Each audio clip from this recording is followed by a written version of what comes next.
हम लोग simple harmonic motion का रिवीजन शुरू करेंगे।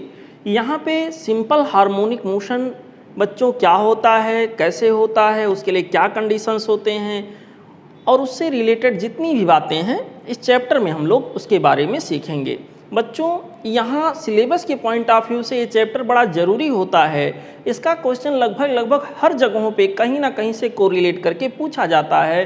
फिजिक्स के कई सारे चैप्टर्स में सिंपल हार्मोनिक मोशन के क्वेश्चन पूछे जाते हैं।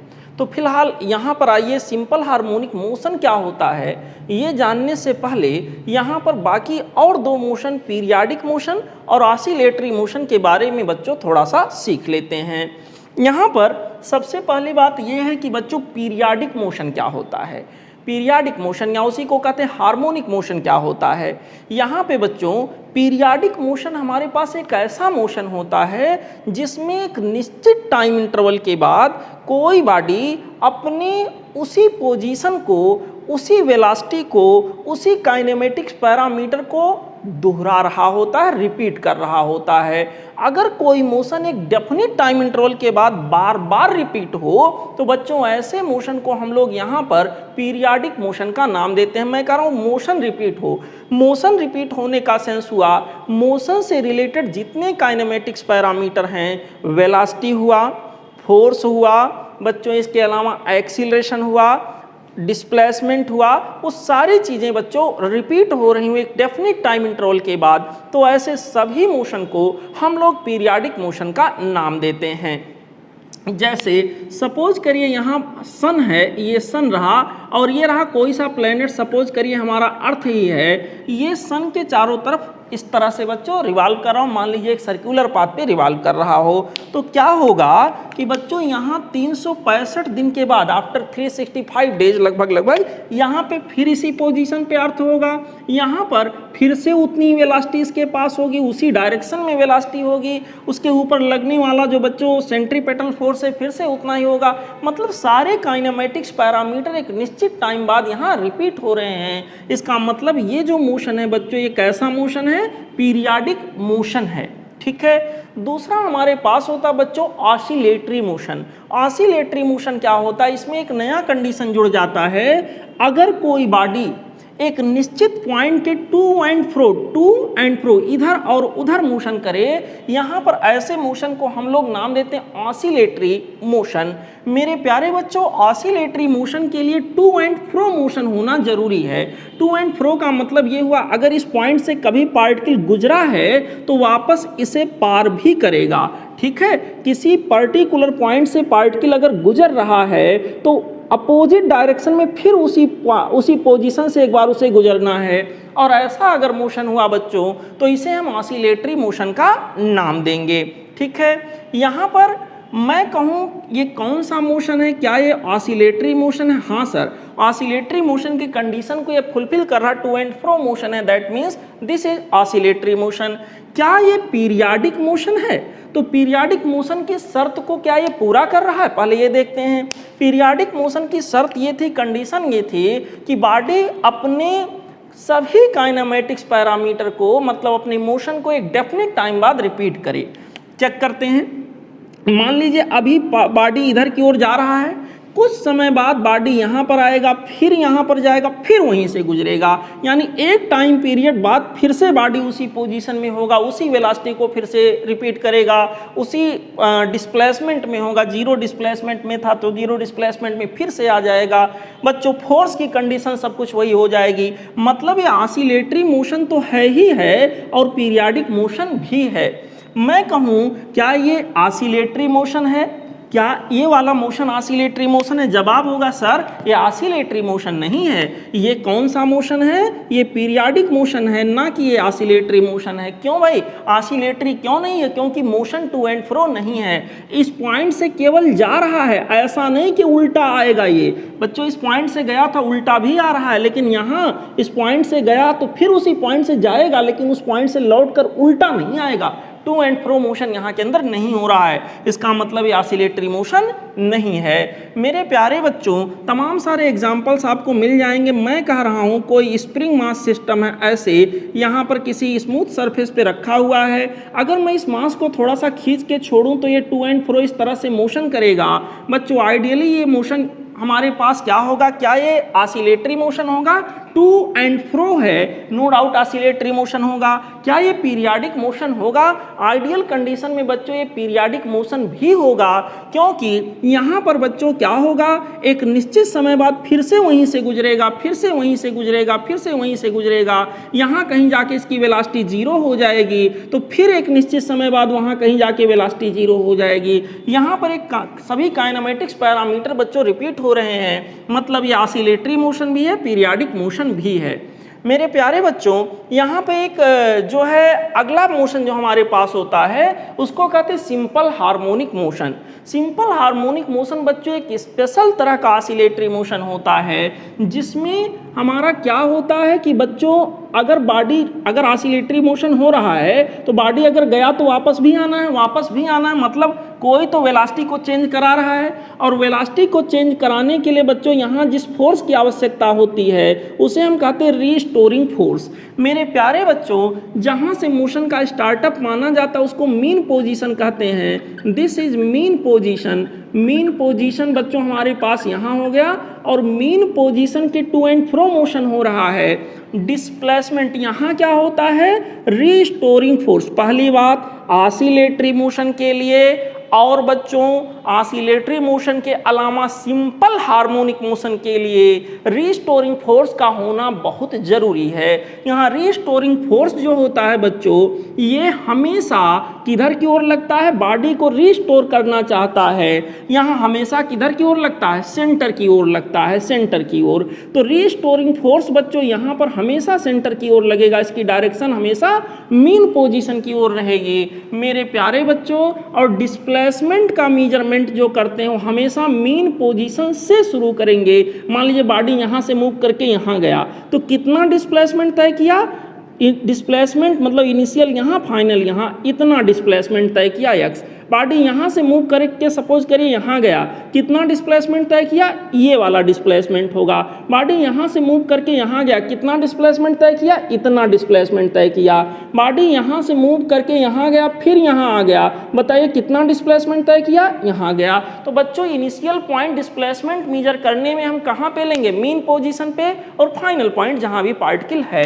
तो डिस्प्लेसमेंट हमेशा मीन पोजीशन से अवे होगा, और रीस्टोरिंग फोर्स हमेशा मीन पोजीशन की ओर होगा। सिंपल हार्मोनिक मोशन या ऑसिलेटरी मोशन दोनों ही के लिए रीस्टोरिंग फोर्स का होना बच्चों बहुत जरूरी है। और यहाँ रीस्टोरिंग फोर्स, अगर हम specially linear simple harmonic motion की बात कर रहे हैं बच्चों, तो simple harmonic motion generally linear ही होता है, तो ऐसे केस में मोशन एक लाइन में होना चाहिए, और यहाँ restoring force directly proportional to होना चाहिए displacement. Restoring force directly proportional to displacement होना चाहिए, क्योंकि रीस्टोरिंग फोर्स और डिस्प्लेसमेंट की डायरेक्शन अपोजिट है, इसलिए कहते हैं restoring force will be directly proportional to minus X. ठीक है, निगेटिव ऑफ डिस्प्लेसमेंट के क्या होगा, डायरेक्टली प्रोपोर्शनल होगा।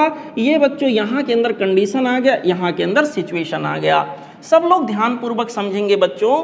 यहाँ पर मैं आपसे पूछूं, क्या ये अगर इस कंडीशन को फॉलो कर रहा है तो क्या ये बच्चों यहाँ सिंपल हार्मोनिक मोशन है? हाँ सर, ये सिंपल हार्मोनिक मोशन के कंडीशन को फॉलो कर रहा है, ये सिंपल हार्मोनिक मोशन है। क्या ये पीरियाडिक मोशन है? हाँ सर, ये निश्चित समय बाद सभी काइनेमेटिक पैरामीटर को कहीं भी चेक कर लीजिए, यहाँ पर वेलोसिटी जीरो है, एक समय बाद फिर यहाँ पहुँचेगा वेलोसिटी जीरो होगा, एक समय बाद फिर यहाँ पहुँचेगा वेलोसिटी जीरो होगा। कहीं दूसरे पॉइंट का एग्जाम्पल ले लें, यहाँ पर वेलोसिटी मैक्सिमम है, डिस्प्लेसमेंट जीरो है, एक समय बाद फिर वहीं पहुँचेगा वेलोसिटी मैक्सिमम, डिस्प्लेसमेंट जीरो, एक समय बाद फिर वहीं पहुँचेगा। तो यहाँ पीरियाडिक मोशन के कंडीशन को भी फॉलो कर रहा है, और मोशन क्योंकि टू एंड फ्रो है, इसका मतलब ये क्या है, ऑसिलेटरी मोशन भी है। अब मैं यहाँ आपसे पूछूं क्या ये सिंपल हार्मोनिक मोशन है, तो बच्चों यहाँ पर अगर ये एंगल 5 डिग्री से ज़्यादा होगा तो ऐसे केस में ये मोशन सिंपल हार्मोनिक मोशन नहीं होगा। 5 डिग्री से अगर कम है तो उसको एंगुलर सिंपल हार्मोनिक मोशन या लगभग लीनियर सिंपल हार्मोनिक मोशन मान लेते हैं, क्योंकि आर्क बहुत छोटा बनता है, इतना छोटा बनता है कि लगभग एक लाइन जैसा प्रतीत हो रहा होता है। मेरे प्यारे बच्चों, यहाँ पर मैं आपसे पूछूं क्या ये पीरियाडिक मोशन है? अभी मैंने बताया हाँ सर ये तो पीरियाडिक मोशन है ही। क्या ये ऑसिलेटरी मोशन है? Sir motion to and fro नहीं हो रहा है, इसका मतलब ये ऑसिलेटरी मोशन नहीं है। क्या ये सिंपल हार्मोनिक मोशन है? बच्चों यहाँ भी मोशन टू एंड फ्रो नहीं हो रहा है, कोई रिस्टोरिंग फोर्स का यहाँ कॉन्सेप्ट नहीं है, फिलहाल ये भी सिंपल हार्मोनिक मोशन नहीं होगा। अब मैं अगर आपसे कहूँ कि सभी simple harmonic motion oscillatory motion होते हैं, बात सही होगा। मैं आपसे कहूं बच्चों सभी पीरियाडिक मोशन यहाँ के अंदर ऑसिलेटरी मोशन होते हैं, सभी पीरियाडिक मोशन जो है वो ऑसिलेटरी मोशन होते हैं। सर ऐसा जरूरी नहीं है। देखिए ये हमारे पास पीरियाडिक मोशन तो है लेकिन ऑसिलेटरी मोशन नहीं है। मैं आपसे कहूँ सभी ऑसिलेटरी मोशन पीरियाडिक मोशन होते हैं, सभी ऑसिलेटरी मोशन। देखिए ऑसिलेटरी मोशन है, पीरियाडिक मोशन है, ऑसिलेटरी मोशन है, पीरियाडिक मोशन है, ऑसिलेटरी मोशन नहीं है, पीरियाडिक मोशन है। सभी ऑसिलेटरी मोशन पीरियाडिक मोशन होते हैं। बच्चों ये भी कहना उतना सही नहीं है। देखिए ये ऑसिलेटरी मोशन नहीं है, अगर ऑसिलेटरी मोशन है तो पीरियाडिक मोशन है, ऑसिलेटरी मोशन है पीरियाडिक मोशन है। अगर इन दोनों को देखें तो ये लगता है सभी ऑसिलेटरी मोशन पीरियाडिक मोशन होते हैं। बट यहाँ पर बच्चों मैं एक एग्जांपल दे रहा हूँ, मान लो ये यहाँ पे ये सरफेस जो है फ्रिक्शन वाला हो, तो जैसे ये बॉडी आगे पीछे इस तरह से जाएगा तो इसका मोशन क्या होगा, पहले यहाँ तक पहुँचा था, अगले चक्कर में पूरा नहीं आ पाएगा, एनर्जी का लॉस होगा, यहाँ तक पहुँचा और फिर अगले चक्कर में इसका एम्पलीट्यूड छोटा होता जाएगा, मोशन धीरे धीरे क्या हो जाएगा, रुक जाएगा। तो बच्चों यहाँ सभी काइनेमेटिक्स पैरामीटर, डिस्प्लेसमेंट अभी इतना हो रहा था, फिर डिस्प्लेसमेंट इतना हुआ, काइनेमेटिक्स पैरामीटर यहाँ पर बच्चों रिपीट नहीं हो रहे हैं। मोशन यहाँ ऑसिलेटरी तो है लेकिन पीरियाडिक नहीं है, तो जरूरी नहीं है कि सभी ऑसिलेटरी मोशन पीरियाडिक मोशन ही हों। Maximum oscillatory motion periodic motion होते हैं आइडियल कंडीशन में, ये बात कुछ और है। ठीक है बच्चों, अब यहाँ सिंपल हार्मोनिक मोशन की मेन हमको चर्चा करनी है बच्चों, सिंपल हार्मोनिक मोशन के कॉन्सेप्ट की। सिंपल हार्मोनिक मोशन में बच्चों क्या होता है, मोशन एक स्ट्रेट लाइन पर होगा, एक डेफिनेट पॉइंट के टू एंड फ्रो होगा, डिस्प्लेसमेंट का मेजरमेंट हमेशा सेंटर से किया जाएगा, मीन पोजीशन से किया जाएगा, मीन पोजीशन से अवे होगा, रीस्टोरिंग फोर्स हमेशा सेंटर की ओर लग रहा होगा, डिस्प्लेसमेंट हमेशा सेंटर से अवे होगा, मतलब रीस्टोरिंग फोर्स और डिस्प्लेसमेंट के बीच का एंगल 180 डिग्री होगा, और खास condition restoring force negative of displacement के डायरेक्टली प्रोपोर्शनल होगा। बच्चों यहाँ के अंदर जिधर रिस्टोरिंग फोर्स होगा उधर ही रिस्टोरिंग एक्सीलरेशन होगा।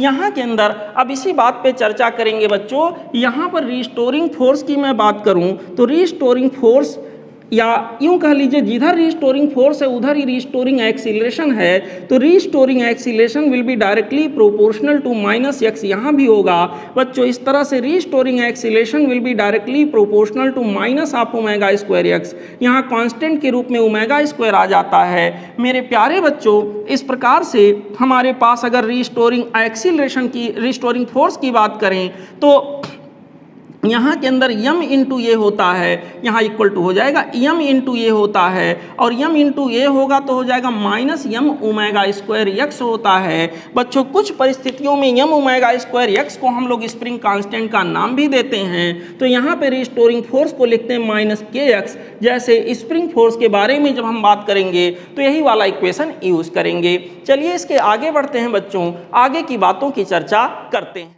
बच्चों सिंपल हार्मोनिक मोशन के लिए हमने बताया रिस्टोरिंग फोर्स का होना जरूरी है, जिसकी वैल्यू कुछ इस तरह से आ रही थी, F R equal to minus of Yama omega square X. मेरे प्यारे बच्चों एफ आर की जगह मैंने लिख दिया mass into acceleration, acceleration in the sense restoring acceleration. बच्चों यहाँ के अंदर यम दोनों साइड से कैंसिल हो गया, ए की जगह मैंने लिखा d2x over dt square equal to हो गया minus half omega square x, और इस प्रकार से ये वाले टर्म को मैं लेफ्ट में लेके आऊँ तो हो जाएगा d2x over dt square plus half omega square x equal to क्या हो गया बच्चों, 0 हो गया।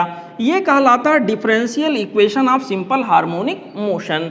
और इस तरह से बच्चों हमारे पास एक और सिंपल हार्मोनिक मोशन की बात हो रही होती है, बहुत कम इसके केसेज आपको दिखेंगे, जिसको कहते हैं एंगुलर सिंपल हार्मोनिक मोशन। यहाँ बिल्कुल स्ट्रेट लाइन पाथ पर मोशन नहीं होता, जैसे सिंपल पेंडुलम का मोशन हुआ बच्चों, इस तरह से मोशन हो रहा, लगभग स्ट्रेट लाइन प्रतीत होता है जब एंगल यहाँ का 5 डिग्री से कम होता है या बराबर होता है। मेरे प्यारे बच्चों, ऐसे केस में इसको हम एंगुलर सिंपल हार्मोनिक मोशन कहते हैं। यहाँ पर रिस्टोरिंग फोर्स की जगह रिस्टोरिंग टॉर्क हो रहा होता है बच्चों। यहाँ कहेंगे restoring torque will be directly proportional to angular displacement और निगेटिव साइन के साथ, जैसे वहाँ था बच्चों, जैसे वहाँ पर मिला था F R equal to minus something constant into X, वैसे यहाँ के अंदर होगा minus something constant into theta, और समथिंग कांस्टेंट को मैंने सी लिखा है बच्चों। इस तरह का यहाँ पर इक्वेशन बनेगा। अब आइए यहाँ से जुड़ा हुआ एक और फैक्ट देखते हैं बच्चों। मान लो कोई बॉडी इस तरह से एक्स वाई प्लेन में यूनिफॉर्म सर्कुलर मोशन कर रहा हो, तो बॉडी का मोशन अगर देखें वो तो पीरियाडिक मोशन होगा, सिंपल हार्मोनिक मोशन होगा नहीं। लेकिन हाँ, अभी बॉडी यहाँ है, कुछ देर बाद बॉडी यहाँ होगी, कुछ देर बाद बॉडी यहाँ होगी, कुछ देर बाद बॉडी यहाँ पहुँची, कुछ देर बाद बॉडी यहाँ होगी, कुछ देर बाद यहाँ, कुछ देर बाद यहाँ, कुछ देर बाद यहाँ, कुछ देर बाद यहाँ, कभी यहाँ, कभी यहाँ, कभी यहाँ, ऐसे बच्चों ये मूव करता हुआ आगे बढ़ता जाएगा। इस तरह से सिचुएशन यहाँ के अंदर बनेगा। तो मैं क्या देख रहा हूँ, बॉडी तो कैसा मोशन कर रहा है, पीरियाडिक मोशन कर रहा है, बट बॉडी के पोजीशन से किसी डायामीटर पर डाला गया, जैसे यहाँ पर ये बॉडी है, इसके पोजीशन से मैं एक्स एक्सिस पर एक परपेंडिकुलर ड्रा करूँ, बॉडी के पोजीशन से एक्स एक्सिस पे डाला गया जो परपेंडिकुलर है बच्चों, यहाँ पर प्रोजेक्शन कह सकते हैं, जो है बॉडी के पोजीशन से किसी एक्सिस पर या किसी डायामीटर पर डाला गया जो प्रोजेक्शन है। अभी देखिए बॉडी ऊपर जा रहा है तो प्रोजेक्शन पॉइंट इधर आ रहा है, प्रोजेक्शन पॉइंट यहाँ से यहाँ आ गया, प्रोजेक्शन पॉइंट यहाँ से यहाँ आ गया, प्रोजेक्शन पॉइंट और आगे बढ़ा, प्रोजेक्शन पॉइंट और आगे बढ़ा। इस तरह से बच्चों आप क्या देख रहे हैं, प्रोजेक्शन पॉइंट आगे बढ़ता जा रहा, आगे बढ़ता जा रहा, और यहाँ आ गया। बॉडी यहाँ से यहाँ गया तो प्रोजेक्शन पॉइंट एक्स एक्सिस पर देखिए यहाँ से यहाँ आया, बॉडी नीचे से ऐसे फिर ऐसे जा रहा है तो प्रोजेक्शन पॉइंट बच्चों देखिए वापस फिर उधर ही चला जाएगा। यहाँ प्रोजेक्शन डालते चले जाइए, प्रोजेक्शन पॉइंट इस तरह से रिपीट करेगा बच्चों, इस तरह से, इस तरह से, इस तरह से।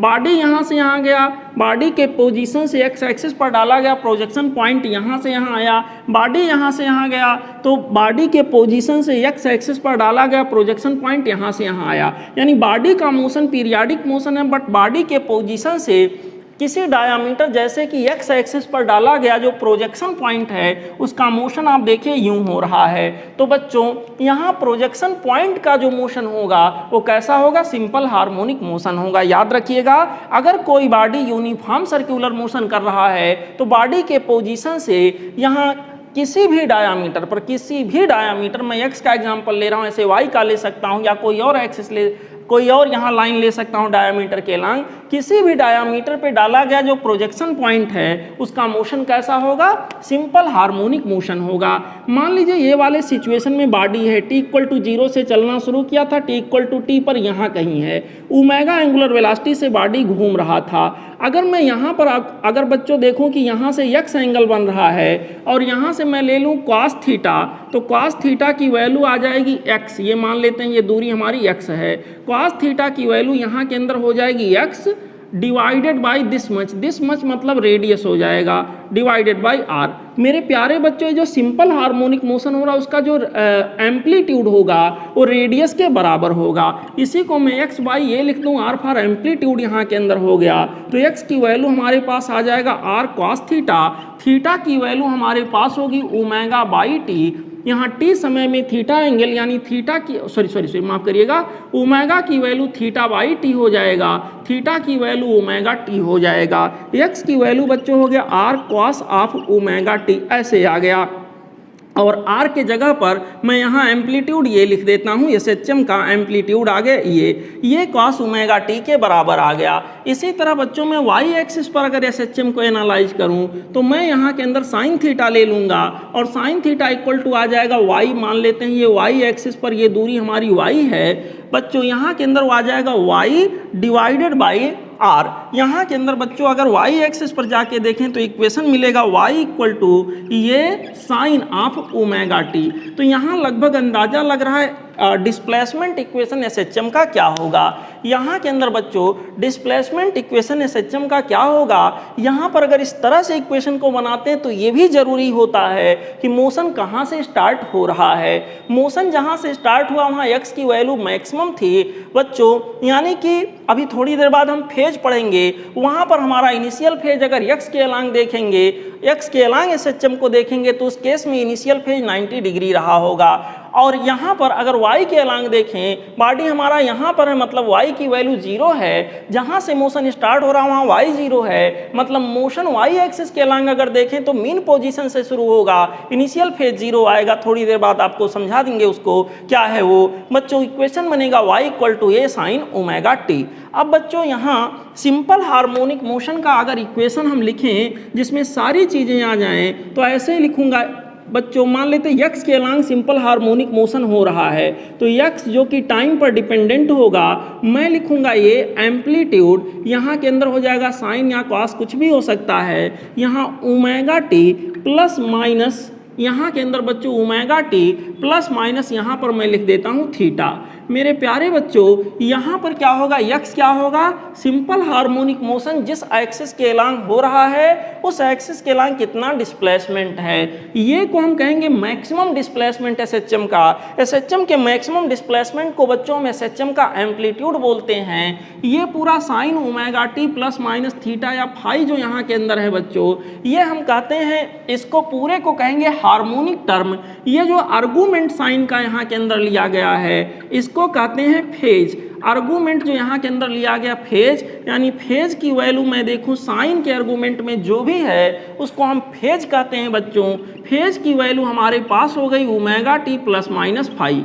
मेरे प्यारे बच्चों यहाँ पर अगर कभी आपसे पूछा जाए कि इनिशियल फेज क्या होगा, फेज की इनिशियल वैल्यू क्या होगी, तो ऐसे केस में बच्चों हमारे पास क्या होगा, इनिशियल फेज के जगह पर हमारे पास आ जाएगा प्लस माइनस फाई, क्योंकि इनिशियल फेज का मतलब उस समय का फेज जब यहाँ पर हमारा टाइम की वैल्यू 0 थी, मतलब जब मोशन का स्टार्टअप हो रहा था। इतनी बातें मेरे ख्याल से आप समझ गए होंगे बच्चों। मैं रिवीजन के पॉइंट ऑफ व्यू से चीज़ों को लेके चल रहा हूँ, फटाफट आपको रिमाइंड करा रहा हूँ। चलते हैं इसके आगे बढ़ेंगे बच्चों।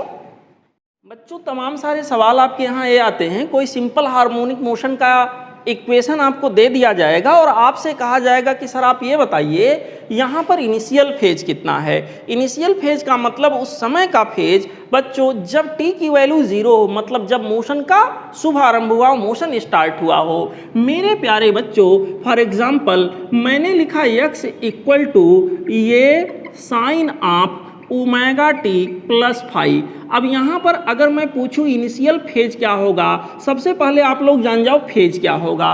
सिंपल हार्मोनिक मोशन के डिस्प्लेसमेंट इक्वेशन में बच्चों यहाँ पर जो भी साइन का आर्गूमेंट, ना कि कॉस का, साइन का जो भी आर्गूमेंट होता उसी को बच्चों हम लोग क्या नाम देते हैं, फेज। ये हमारे पास हो गया फेज। फेज कितना हो गया, ओमेगा टी प्लस फाई।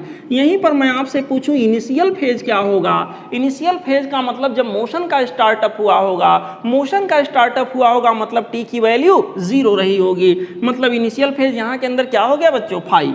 मैंने यहाँ पर आपको एग्जांपल दिया कि भाई x equal to 10 times of cos omega T. आप बताइए जरा यहाँ पर फेज कितना है और इनिशियल फेज कितना है। बच्चों आप लोग अगर ये कह रहे हो कि सर फेज यहाँ पर ओमेगा टी है, you are wrong, because phase यहाँ कॉस के आर्गूमेंट को नहीं साइन के आर्गूमेंट को कहते हैं। यहाँ पर इसको साइन में बदलेंगे बच्चों, कॉस ओमेगा टी की बजाय इसको मैं लिख देता हूँ sign omega T plus 90 degree. यहाँ पर अब मैं सही जवाब खोज पाऊंगा।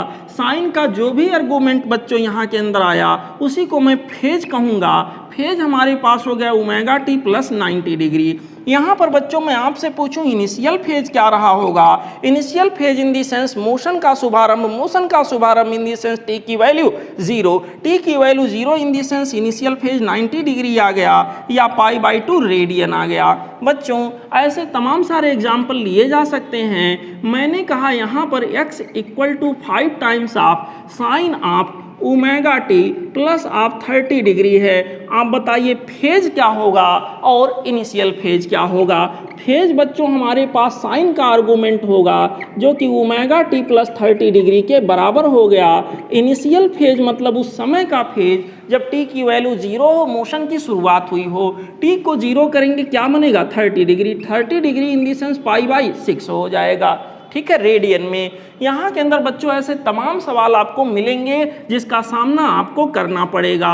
यहाँ के अंदर बच्चों मैंने लिख दिया for example x = 8 minus of 8 sine of, यहाँ के अंदर मैंने लिख दिया 20 टाइम्स ऑफ टी। मैंने कहा बताइए इसका फेज क्या होगा और इनिशियल फेज क्या होगा। बच्चों फेज निकालते समय यहाँ माइनस नहीं होना चाहिए, माइनस नहीं होना चाहिए तो माइनस को हटाने की कोशिश करेंगे।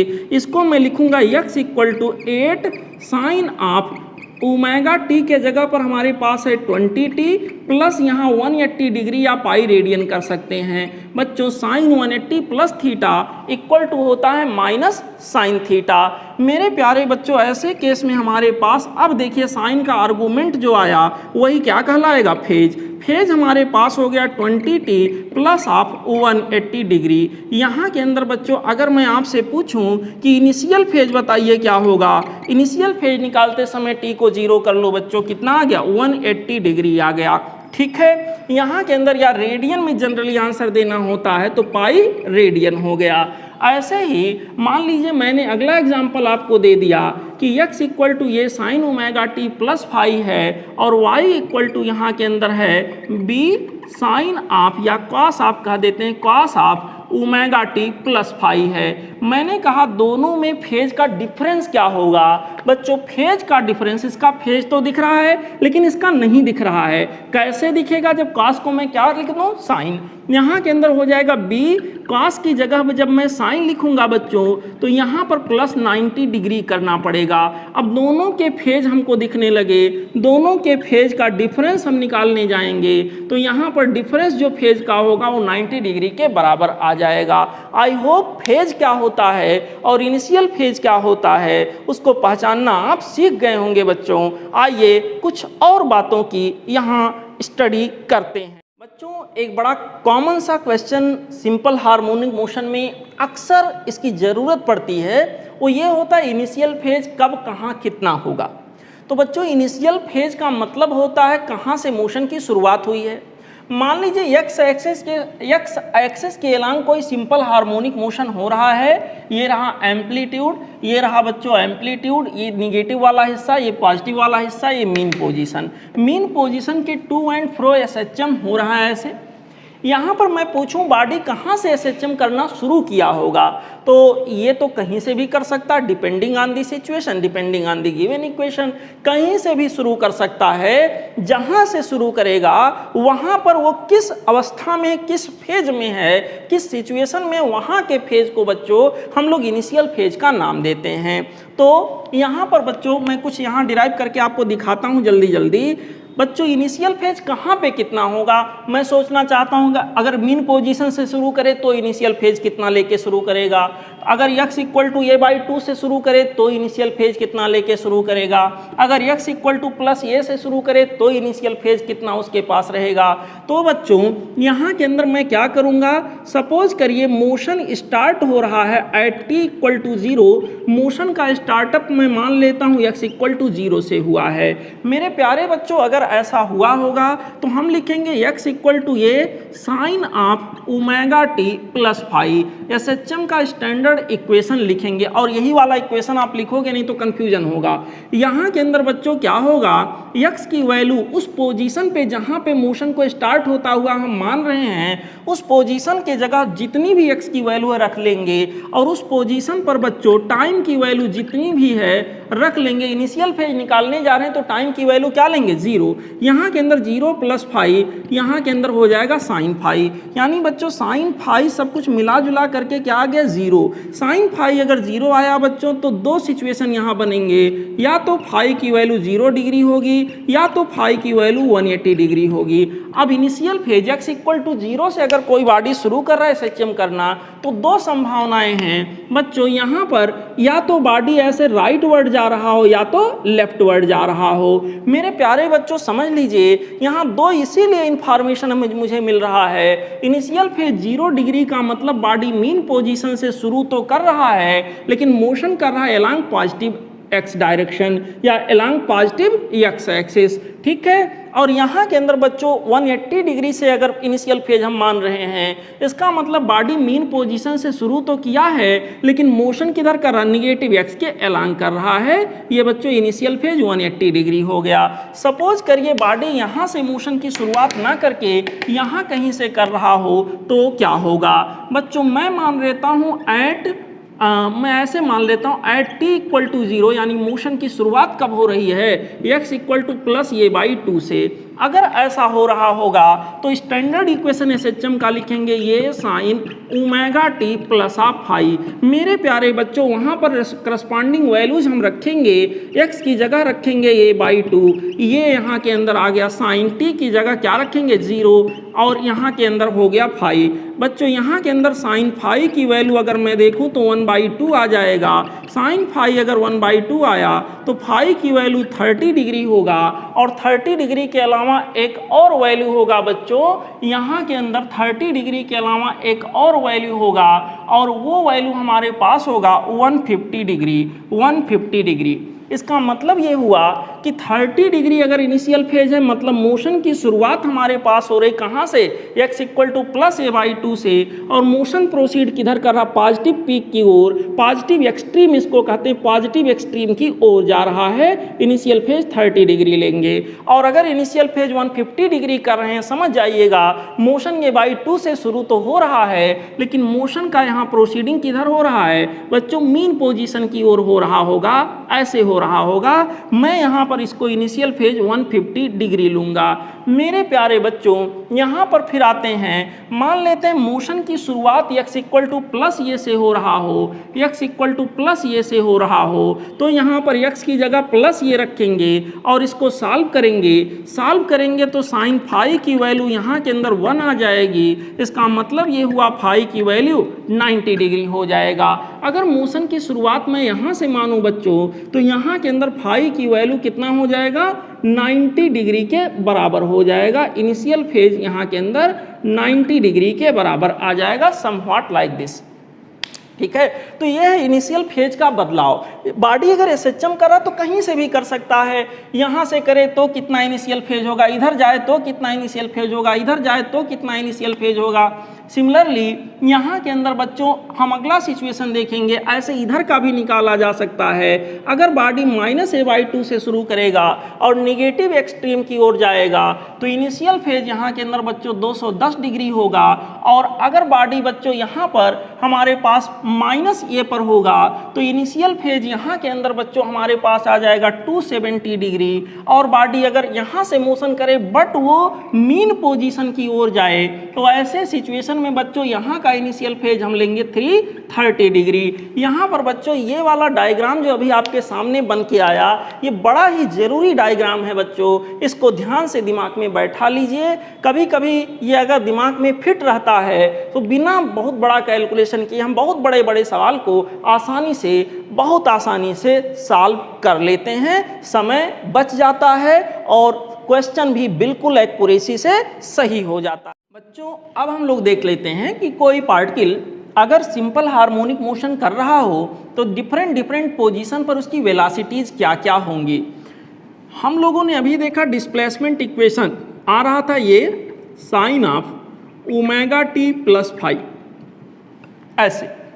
यहाँ के अंदर अगर इससे मैं वेलोसिटी निकालना चाहूँ तो हो जाएगा dx over dt। dx over dt का मतलब हो जाएगा ये साइन ओमेगा टी का बच्चों हो जाएगा cos omega T plus phi, सीधे सीधे ऐसे कॉपी हो जाएगा। ओमेगा टी प्लस फाई का डिफ्रेंसिएशन फिर एक बार करेंगे तो ओमेगा इंटू टी का 1 हो जाएगा प्लस फाई का 0 हो जाएगा, तो केवल ओमेगा बचेगा। रिवीजन हो रहा, फटाफट देखिए। यहाँ v की वैल्यू बच्चों हमारे पास आ जाएगी ये omega cos of omega T plus phi. ये तो हो गया टाइम इक्वेशन। बच्चों वेलोसिटी टाइम के साथ कैसे बदलाव कर रहा है उसके लिए इक्वेशन हो गया, वेलोसिटी टाइम इक्वेशन आपके सामने मैंने रखा। अच्छा, मान लो यहाँ पर वेलोसिटी पोजीशन के साथ कैसे बदलाव कर रहा है उसको मुझे निकालना हो तो क्या करेंगे। देखिए बच्चों, मैं उसके लिए एक राइट एंगल ट्राइंगल बना लेता हूँ ताकि मामला स्पष्ट हो। यहाँ के अंदर बच्चों ये देखिए, इसको इस एंगल को मैं मान लेता हूँ omega T plus phi. Sine omega T plus phi equal to होगा x by a. X by a के हिसाब से बच्चों ट्राइंगल पे मैं फिट करता हूँ, ट्राइग्नोमेट्री तो आपको आता है। यहाँ के अंदर इसके हिसाब से अगर मैं ये वाले आर्म को निकालने जाऊँ तो आ जाएगा स्क्वायर रूट के अंदर a square minus x square, ठीक है। यहाँ के अंदर बच्चों इस तरह से v को मैं निकालने जाता हूँ तो हो जाएगा a omega cos omega T plus phi की जगह पर मैं रखूँगा स्क्वायर रूट के अंदर बच्चों ये हो जाएगा a square minus half x square divided by यहाँ के अंदर क्या हो जाएगा ये ने ए को मार दिया बच्चों। v की वैल्यू यहाँ के अंदर आ जाएगा ओमेगा स्क्वायर रूट के अंदर a square minus half x square ऐसे आ जाएगा।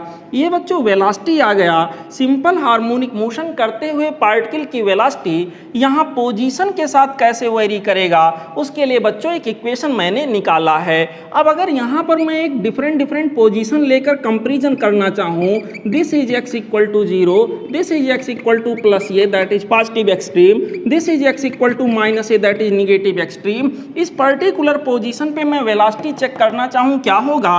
Particular position in the sense X की वैल्यू क्या है बच्चों 0।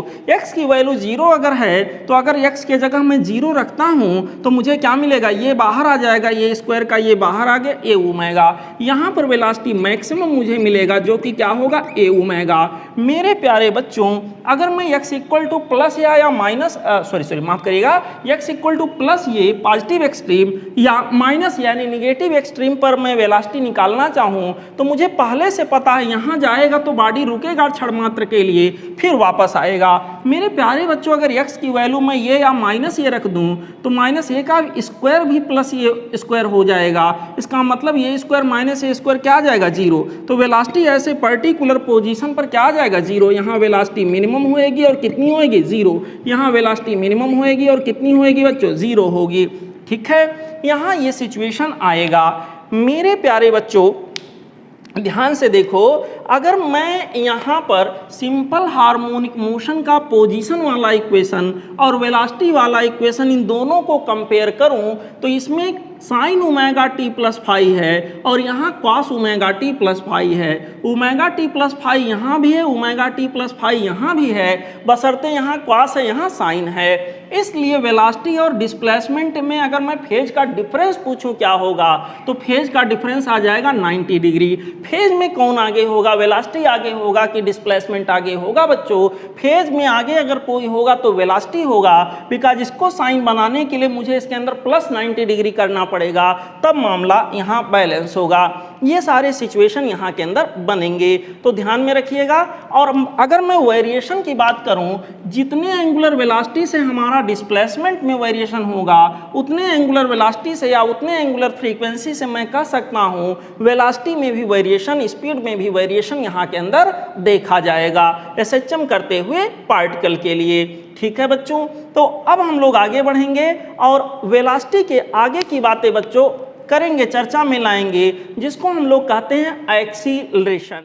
बच्चों सिंपल हार्मोनिक मोशन से रिलेटेड और जो बहुत मेन टॉपिक है वो है रिस्टोरिंग फोर्स और रिस्टोरिंग एक्सीलरेशन, या केवल एक्सीलरेशन बोल दिया जाता है। बच्चों समझिएगा, हमें पता है अगर कोई बॉडी सिंपल हार्मोनिक मोशन बच्चों कर रहा होगा तो यहाँ पर ये रहा मीन पोजीशन, और यहाँ सिंपल हार्मोनिक मोशन करता हुआ अगर कोई बॉडी है तो मीन पोजीशन के टू एंड फ्रो इस तरह से बच्चों ये चल रहा है। रीस्टोरिंग फोर्स और रीस्टोरिंग एक्सीलरेशन इस तरह से लग रहे हैं। रीस्टोरिंग फोर्स बच्चों सेंटर की तरफ इस तरह से होगा, और रीस्टोरिंग एक्सीलरेशन भी इस तरह से हमेशा मीन पोजीशन यानी सेंटर की तरफ होगा। ये रीस्टोरिंग फोर्स और रीस्टोरिंग एक्सीलरेशन कितना होगा? मेरे प्यारे बच्चों, अभी थोड़ी देर पहले हम लोगों ने शुरुआत में ही देखा है, रीस्टोरिंग फोर्स की वैल्यू आ रहा था -m²x, और यहाँ पर अगर मैं x की वैल्यू रख देता हूँ बच्चों, तो रीस्टोरिंग फोर्स के लिए इक्वेशन मिलेगा -m²। सपोज करिए जो x लेके मैं अभी चला था सीरीज में, उसी को रखता हूँ, x की जगह रखता हूँ ये sin of ωt plus of phi. इस प्रकार से बच्चों हमारे पास रीस्टोरिंग फोर्स के लिए इक्वेशन बना, यहाँ टाइम के साथ इक्वेशन बना -m² प्लस माफ करिएगा, F इक्वल टू -m² ये sin ωt प्लस फाई। मेरे प्यारे बच्चों, सिमिलर मैनर में अगर मैं रीस्टोरिंग एक्सीलरेशन की बात करूं तो m हट जाएगा यहाँ से, -m²x होगा, और रीस्टोरिंग एक्सीलरेशन की वैल्यू यहाँ के अंदर आ जाएगी -m² ये sin of ωt plus of phi. मेरे प्यारे बच्चों, ये रहा रीस्टोरिंग एक्सीलरेशन। ठीक है, यहाँ पर अब अगर इस रीस्टोरिंग फोर्स या रीस्टोरिंग एक्सीलरेशन को बच्चों मैं डिस्प्लेसमेंट के रेस्पेक्ट में देखूं, बदलाव आपके सामने है, टाइम के रेस्पेक्ट में बदलाव देखूं आपके सामने है, रीस्टोरिंग फोर्स का टाइम के रेस्पेक्ट में बदलाव आपके सामने है, रीस्टोरिंग फोर्स का पोजीशन के रेस्पेक्ट में बदलाव आपके सामने है। बच्चों, रीस्टोरिंग फोर्स क्या होता है? सिंपल हार्मोनिक मोशन या ऑसिलेटरी मोशन कराने के लिए सबसे ज़्यादा जरूरी जो फोर्स है वो रीस्टोरिंग फोर्स है। बिना रीस्टोरिंग फोर्स के ये मोशन कभी भी नहीं हो सकते। दूसरी खास बात ये होगी कि रीस्टोरिंग फोर्स की दिशा हमेशा सेंटर की ओर होगी, और इसलिए बच्चों इसको हम लोग, यही तो कारण है रीस्टोरिंग फोर्स कहलाने का, क्योंकि रीस्टोर करना चाहता है, मीन पोजीशन को बार बार लाने की कोशिश कर रहा होता है। और यहाँ पर रीस्टोरिंग फोर्स का जो नेचर होता है बच्चों वो कंजर्वेटिव होता है। रीस्टोरिंग फोर्स हमेशा कंजर्वेटिव नेचर का होता है। ये सारी बातें यहाँ के लिए बच्चों आप लोग सीख लीजिए। अब रीस्टोरिंग फोर्स की चर्चा चली है, तो बच्चों रीस्टोरिंग फोर्स क्या होता है, कैसे होता है?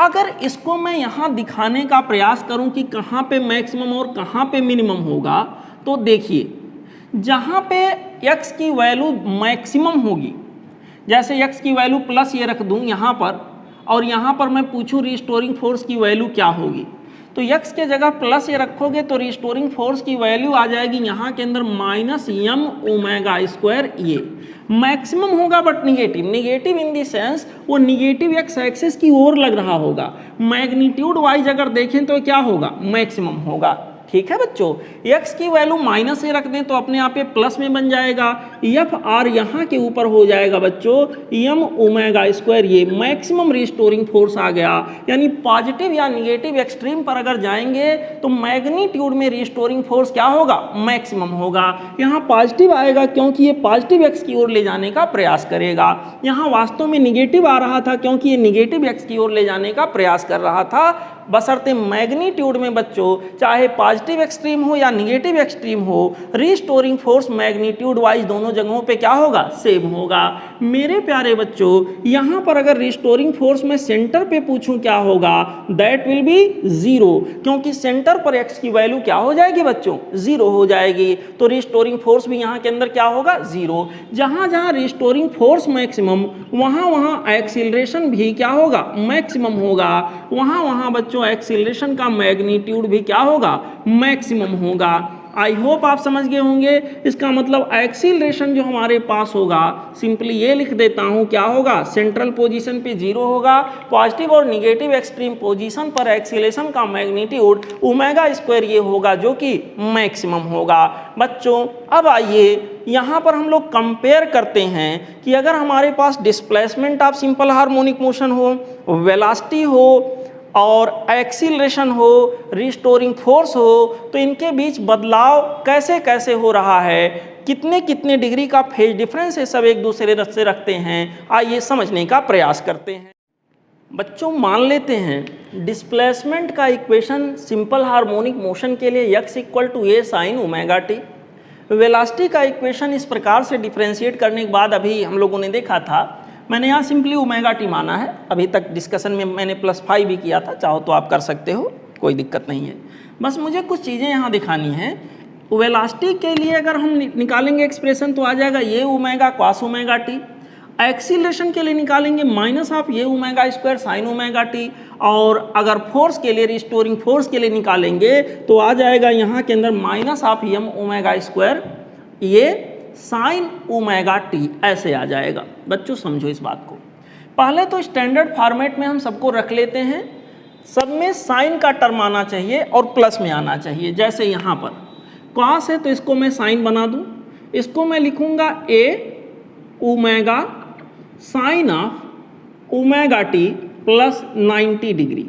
ठीक है, यहाँ के अंदर इसको, ये साइन में तो है लेकिन यहाँ निगेटिव लगा है, डिस्टर्ब कर रहा है, निगेटिव नहीं होना चाहिए, उसको पॉजिटिव बनाते हैं। बच्चों ये हो जाएगा a omega square sine of omega T plus of यहाँ के अंदर 180 डिग्री हो जाएगा। यहाँ के अंदर अगला सिचुएशन हमारा होगा m ये ओमेगा स्क्वायर, यहाँ के अंदर हो जाएगा sine of omega T plus of यहाँ के अंदर बच्चों कितना हो जाएगा 180 डिग्री। मैंने इस माइनस साइन को एब्जॉर्ब कर दिया, थोड़ा सा यहाँ मामला ऐसे कर दिया। अब बच्चों यहाँ पर मैं देखूँ इसका फेज जो डिस्प्लेसमेंट है, अगर ओमेगा टी इसका फेज है तो वेलोसिटी का फेज ओमेगा टी, अब तो फेज दिख रहा साइन का argument, omega T plus 90 degree. यानी कोई अगर मुझसे ये पूछता है कि वेलोसिटी और डिस्प्लेसमेंट के बीच एसएचएम में कितना फेज का डिफरेंस होगा, तो मैं कहूँगा सर 90 डिग्री।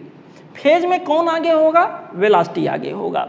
मैं आपसे पूछूं कि बच्चों ये बताओ वेलोसिटी और एक्सीलरेशन में कितने का फेज डिफरेंस होगा, तो यहाँ पर इसका फेज दिख रहा है वेलोसिटी का और एक्सीलरेशन का फेज साइन का आर्गुमेंट इतना है। इन दोनों में डिफरेंस देखिए तो ये कितना आएगा 90 डिग्री का, यानी यहाँ एक्सीलरेशन वेलोसिटी से 90 डिग्री लीड कर रहा होगा। बच्चों इसी प्रकार मैं कहूँ रिस्टोरिंग फोर्स और रिस्टोरिंग एक्सीलरेशन में क्या फेज का डिफरेंस आएगा, तो आई होप दोनों साथों साथ चल रहे हैं। इसका मतलब इन दोनों के बीच में फेज का डिफरेंस क्या होगा 90 डिग्री के बराबर आ जाएगा।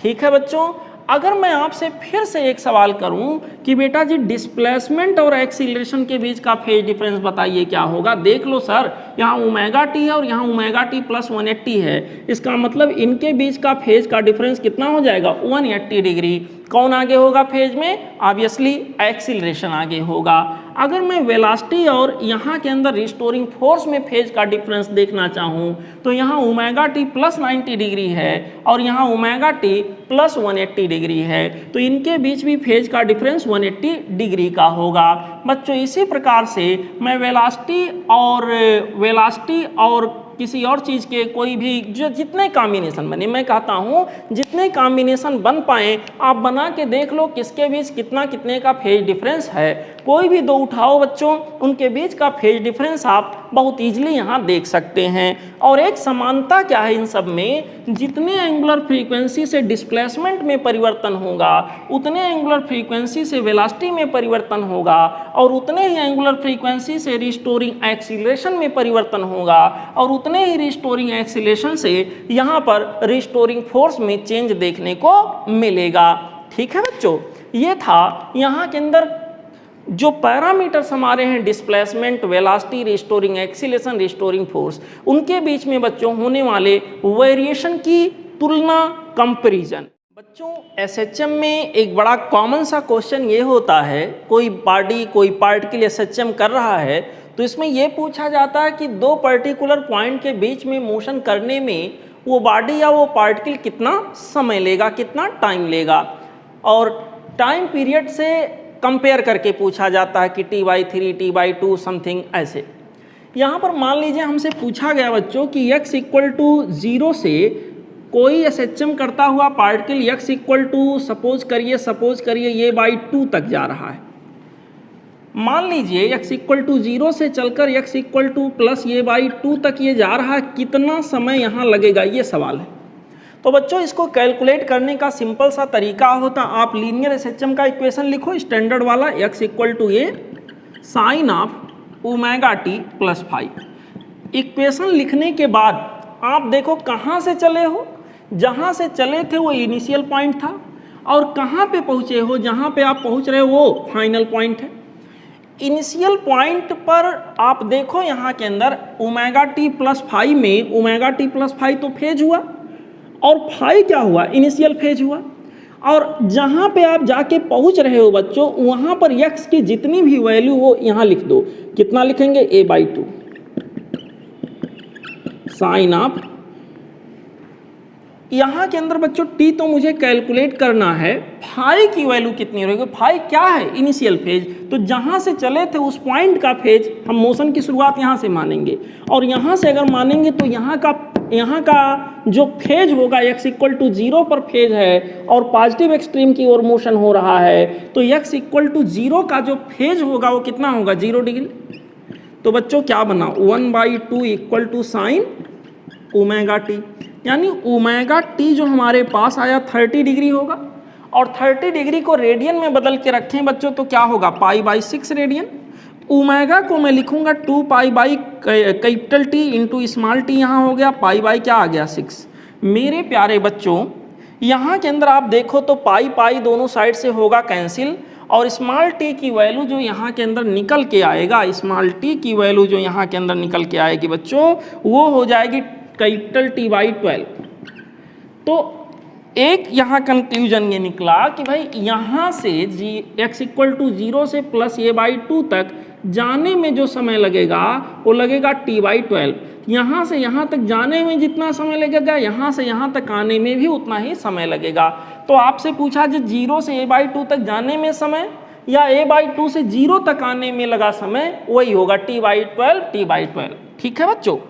अब अगर मान लीजिए हमसे यही सवाल किया गया कि भाई x इक्वल टू 0 से चलकर कोई body x equal to plus a by 2 plus a तक जा रहा है, x इक्वल टू कहाँ तक जा रहा है, प्लस a तक जा रहा है, how much time will be taken by body. जहाँ से मैं चलना शुरू कर रहा हूँ उसको मैं इनिशियल पॉइंट मानूंगा और वहाँ के फेज को इनिशियल फेज मानूंगा। ठीक है बच्चों, तो मैं इक्वेशन लिखूंगा x इक्वल टू ये sine of omega T plus of five. मेरे प्यारे बच्चों हम लोग रिवीजन कर रहे हैं, ध्यान रहे। यहाँ पर x की वैल्यू फाइनल पोजीशन पर हमारे पास हो गया, ये इक्वल टू ये हो जाएगा sine of omega T plus initial point जहाँ से हमने चलना शुरू किया था उस पॉइंट पर हमारा x इक्वल टू 0 है। x इक्वल टू 0 का मतलब इनिशियल फेज क्या होगा, 0 होगा। और इस प्रकार से बच्चों साइन ऑफ ओमेगा टी की वैल्यू हमारे सामने क्या आ गया, 1। इसका मतलब omega T equal to 90 degree यानी पाई बाई क्या हो गया, 2। मेरे प्यारे बच्चों ओमेगा के जगह पर 2 पाई बाई कैपिटल टी हो जाएगा, small T equal to pi by क्या हो जाएगा, 2। मेरे प्यारे बच्चों इस तरह से कैपिटल स्मॉल टी की वैल्यू हो जाएगा कैपिटल टी बाई 4। इसको कैलकुलेट करोगे यही आएगा। तो इसका मतलब जो SHM करता हुआ पार्टिकल है वो यहाँ से यहाँ तक पहुँचने में जो समय लेगा वो t बाई 4 लेगा। अगर बच्चों ये टोटल t बाई 4 समय है, यहाँ से यहाँ तक जाने में t बाई 12 है, तो यहाँ से यहाँ तक आने में कितना लिया होगा, t by 4 minus t by 12 करोगे, ये वाला टाइम आपका निकल के आएगा t बाई 6। या चाहो तो कैलकुलेट कर लेना। यहाँ के अंदर बच्चों इस तरह से सिचुएशन मिलेगा। जैसे जैसे सिचुएशन बच्चों राइट हाफ में मिले हैं, सिमिलर सिचुएशन लेफ्ट हाफ में भी मिलेंगे। मतलब यहाँ से यहाँ तक जाने में अगर टाइम t बाई 2 था तो यहाँ से यहाँ तक जाने में या यहाँ से यहाँ तक आने में भी समय वही t बाई 12 होगा, माफ करिएगा t बाई 12 होगा। यहाँ पर बच्चों क्या होगा, यहाँ से यहाँ तक जाने में वही समय लगेगा जो यहाँ से यहाँ तक जाने में लगा था, यानी कि यहाँ का समय भी क्या होगा, t बाई 6 होगा। यहाँ से यहाँ तक जाने में t बाई 4 लगा था, तो यहाँ से यहाँ तक जाने में भी वही समय t बाई 4 के बराबर लग रहा होगा। तो बच्चों ये होता है किसी दो पॉइंट के बीच में अगर SHM के द्वारा लिया जाने वाला समय पूछा जाए, लगाया जाने वाला समय पूछा जाए, तो उस टाइम के कैलकुलेशन के लिए बच्चों यहाँ रिक्वायर्ड जो मेथड है आपके सामने मैंने ऑथेंटिक मेथड बताया है। बहुत ईजिली इसका यूज करके आप निकाल सकते हो, बस आपका मैथमेटिक्स थोड़ा सा ट्रायग्नोमेट्री सही होना चाहिए। ठीक है बच्चों, चलते हैं अगले टॉपिक पर। बच्चों अब आइए डिस्कस कर लेते हैं एक छोटा सा टॉपिक, काइनेटिक एनर्जी और potential energy simple harmonic motion में क्या होगा। इन द सेंस सीधे सीधे कहें कि सिंपल हार्मोनिक मोशन करते हुए पार्टिकल के पास टोटल मैकेनिकल एनर्जी कितना होगा। जब कोई बच्चों पार्टिकल सिंपल हार्मोनिक मोशन करता है तो उसके मोशन की वजह से उसके अंदर काइनेटिक एनर्जी होती है और रीस्टोरिंग फोर्स उसके ऊपर क्योंकि लग रहा होता है, इसलिए उसके पास क्या होती है, पोटेंशियल एनर्जी। इन दोनों एनर्जी को एग्रीगेट रूप से, कलेक्टिव रूप से बच्चों हम लोग नाम देते हैं टोटल मैकेनिकल एनर्जी या केवल टोटल एनर्जी बोल दिया जाता है। यहाँ पर इस तरह से सिंपल हार्मोनिक मोशन करते हुए बॉडी का जो टोटल एनर्जी होगा वो बच्चों होगा kinetic energy plus potential energy. Kinetic energy मान लिया के है तो ये इक्वल टू होगा half times of m v square. बच्चों हाफ टाइम्स ऑफ एम और वी के जगह आपने देखा था ये omega cos omega T plus phi आ रहा था। जब मैंने x की वैल्यू क्या लिया था, ये sine omega T plus phi, उसके हिसाब से बच्चों मुझे ये वाला यहाँ मैंने v की वैल्यू रख दिया। स्क्वायर करेंगे तो आ जाएगा ये square omega square cos square omega T plus phi, जो कि यहाँ के अंदर रखा गया है। काइनेटिक एनर्जी का टाइम के साथ रिलेशन आपको मिला k equal to half M A square omega square cos square omega T plus phi. ठीक है बच्चों, यहाँ पर ये उस समय का बच्चों आ रहा है जब मैंने x को ऐसे माना, ये sine of omega T plus phi. अगर मैं x को कोई और इक्वेशन मान के चलता बच्चों तो उसके हिसाब से ये पैरामीटर बदल जाता। फिलहाल यही वाला मैं मान के स्टैंडर्ड इक्वेशन चल रहा हूँ। फिलहाल आगे बढ़ते हैं बच्चों। ये तो काइनेटिक एनर्जी का होने वाला बदलाव टाइम के साथ है। अगर काइनेटिक एनर्जी का होने वाला बदलाव डिस्प्लेसमेंट के साथ निकाला जाए तो फिर से v के जगह पर बच्चों, v के जगह पर जो भी वैल्यू हमारे पास है तो टाइम के रेस्पेक्ट में आ रहा है और v की एक वैल्यू ये भी तो होती है ओमेगा स्क्वायर रूट के अंदर a square minus x square.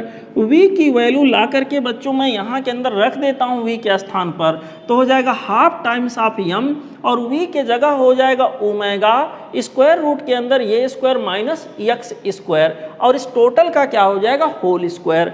मेरे प्यारे बच्चों ये हो जाएगा half times of m omega square ये square minus of x square, ऐसे हो गया। ठीक है, अब यहाँ के अंदर काइनेटिक एनर्जी की जो वैल्यू हमारे सामने आ जाएगी वो आ जाएगी हाफ एम ओमेगा स्क्वायर ए स्क्वायर माइनस एक्स स्क्वायर। ये हो गया बच्चों काइनेटिक एनर्जी का होने वाला बदलाव किसके साथ, पोजीशन के साथ, कह लीजिए डिस्प्लेसमेंट के साथ। ठीक है, अब पोटेंशियल एनर्जी कितना होगा, पोटेंशियल एनर्जी का जन्मदाता होगा रिस्टोरिंग फोर्स और रिस्टोरिंग फोर्स का मैकेनिक्स में वैल्यू होता है equal to minus D U over यहाँ के अंदर हो जाएगा डी एक्स। मेरे प्यारे बच्चों डी यू की वैल्यू हो गया minus F R D x. मैं क्या करूँगा, यहाँ एफ आर की वैल्यू रख दूँ, रिस्टोरिंग फोर्स इक्वल टू होता minus M omega square X और एक माइनस पहले से था, दोनों मल्टीप्लाई होके प्लस बन गए। दोनों साइड को इंटीग्रेट करेंगे बच्चों, इसको इंटीग्रेट करेंगे तो ये हमारे पास u हो जाएगा एम ओमेगा स्क्वायर एक्स को मैं इंटीग्रेट करूंगा, एम ना तो बदलने वाला है ना तो ओमेगा बदलने वाला है, तो यहाँ के अंदर बच्चों एक्स का हम केवल इंटीग्रेशन करेंगे जो कि आएगा एक्स स्क्वायर बाई 2 और यहाँ कोई इंटीग्रेटिंग कांस्टेंट हो जाएगा। तो पोटेंशियल एनर्जी का डिस्प्लेसमेंट के साथ रिलेशन क्या बना बच्चों, this becomes equal to half times of m omega square x square plus of c क्या है, कोई इंटीग्रेटिंग कांस्टेंट है। बच्चों यहाँ के अंदर अगर c की वैल्यू 0 हो, अगर c की वैल्यू यहाँ के अंदर 0 हो तो क्या होगा, c की वैल्यू अगर बच्चों 0 हो तो ऐसे कंडीशन में हमारा जो रिलेशन बनेगा u का x के साथ, पोटेंशियल एनर्जी हो जाएगा half M omega square x square. और बच्चों यहाँ के अंदर पोटेंशियल एनर्जी जो हमारे पास होगा उसको अगर टाइम से कोरिलेट करना चाहें तो बस कुछ नहीं करना, यक्स की वैल्यू जो लेके मैं चला था उसको मैं रख दूंगा, यक्स की जगह रखूंगा ये sine omega T plus phi, तो आ जाएगा हाफ यम ओमेगा स्क्वायर, और यक्स की जगह जब इतनी वैल्यू रखूंगा तो बन जाएगा ये square sine square omega T plus phi. मेरे प्यारे बच्चों, ये हो गया यू की वैल्यू पोटेंशियल एनर्जी का रिप्रेजेंटेशन। टाइम के साथ क्या होगा आपको मैंने दिखाया। यहाँ के अंदर बच्चों टोटल मैकेनिकल एनर्जी अगर मैं निकालने जाऊं कहीं से भी, जैसे काइनेटिक एनर्जी टाइम वाला रिलेशन और पोटेंशियल एनर्जी, इन दोनों को मैं ऐड करूं तो टोटल मैकेनिकल मिलेगा। हाफ यम ओमेगा स्क्वायर ए स्क्वायर दोनों जगहों से कॉमन होगा, ब्रैकेट के अंदर क्या बचेगा, cos square omega T plus five plus sign square omega T plus five, जो कि 1 हो जाएगा, तो टोटल मैकेनिकल एनर्जी इतना आ गया। या अगर डिस्प्लेसमेंट वाला इक्वेशन आप लेना चाहते हैं तो काइनेटिक एनर्जी हमारे पास इतना है, पोटेंशियल एनर्जी उतना है, दोनों को जोड़ के देखिए, इसको ओपन करेंगे तो बच्चों वो वाला टर्म कैंसिल हो जाएगा, केवल इसमें से बचेगा हाफ यम ओमेगा स्क्वायर ए स्क्वायर। तो मैं देख रहा हूँ काइनेटिक एनर्जी पोजीशन पे डिपेंड कर रहा है, मैं देख रहा हूँ काइनेटिक एनर्जी टाइम पे डिपेंड कर रहा है, हार्मोनिक ढंग से चेंज हो रहा है, मैं देख रहा हूँ पोटेंशियल एनर्जी पोजीशन पे डिपेंड कर रहा है, मैं देख रहा हूँ पोटेंशियल एनर्जी टाइम पे डिपेंड कर रहा है, लेकिन मैं ये भी देख रहा हूँ कि टोटल मैकेनिकल एनर्जी ना तो टाइम पे डिपेंड करा ना ही पोजीशन पे डिपेंड करा, मास पे, एंगुलर स्पीड पे, साथ ही साथ यहाँ एम्पलीट्यूड पे, ना कि डिस्प्लेसमेंट पे। मेरे प्यारे बच्चों, इसका मतलब टोटल मैकेनिकल एनर्जी यहाँ क्या होगा, कंजर्व होगा। और होता भी क्यों नहीं यहाँ पर, क्योंकि बॉडी के ऊपर केवल रिस्टोरिंग फोर्स लग रहा है जो कि नेचर में कंजर्वेटिव होता है। मेरे प्यारे बच्चों, काइनेटिक एनर्जी और पोटेंशियल एनर्जी की अगर मैक्सिमम वैल्यू पूछते हैं तो मैक्सिमम वैल्यू हमारे पास आ जाएगा, मैक्सिमम वैल्यू अगर पोटेंशियल की पानी है तो एक्स की जगह ये रख दो, आ जाएगा हाफ यम ओमेगा स्क्वायर ये स्क्वायर। मैक्सिमम वैल्यू अगर काइनेटिक एनर्जी की पानी है तो एक्स की जगह 0 रख दो, तो यहाँ आ जाएगा हाफ यम ओमेगा स्क्वायर ये स्क्वायर। तो मैक्सिमम वैल्यू तो सामान्य केस में दोनों के लिए बराबर है। आपसे पूछा जाएगा एवरेज वैल्यू क्या होगा, तो काइनेटिक एनर्जी का एवरेज वैल्यू होगा मैक्सिमम का हाफ, यानी कि maximum half M omega square ए स्क्वायर आ रहा था, तो बच्चों एवरेज आ जाएगा उसका हाफ, यानी 1/4 यम ओमेगा स्क्वायर ए स्क्वायर। और बच्चों पोटेंशियल एनर्जी की एवरेज वैल्यू हो जाएगी 1/4 times of Yama omega square A square. इतनी बात आई होप आप समझ गए होंगे बच्चों। अब यहाँ काइनेटिक एनर्जी और पोटेंशियल एनर्जी का अगर मैं ग्राफ बनाऊं तो ग्राफ कैसा बनेगा, आइए देखते हैं बच्चों। अब काइनेटिक एनर्जी और पोटेंशियल एनर्जी का वेरिएशन आइए एक साथ कंपेयर करके ग्राफिकली देखते हैं।